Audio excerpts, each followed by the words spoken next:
So I just got this error, installation failed, the package cannot be installed when trying to download Elementor. Took me a second to figure out, pretty simple fix. All you want to do is come to your dashboard, you want to go to your file manager. You need to make sure your uploads are writable. So you need to go to public, double click, and you want to go to your WordPress config.php file right here. And all you need to do right around where all these defines are here is just add this line, define WordPress temp directory, directory name file, WordPress content / uploads.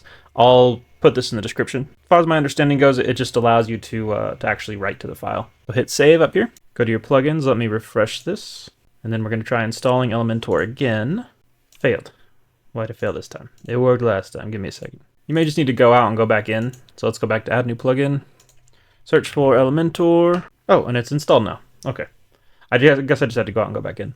Yep, right here. Perfect. Give this a try. If not, there's a couple more solutions online. Actually, you know what? I cheated. I did ChatGPT. I'll just post everything that ChatGPT said in the description. But yeah, leave a like if that helped. I'll see you in the next one.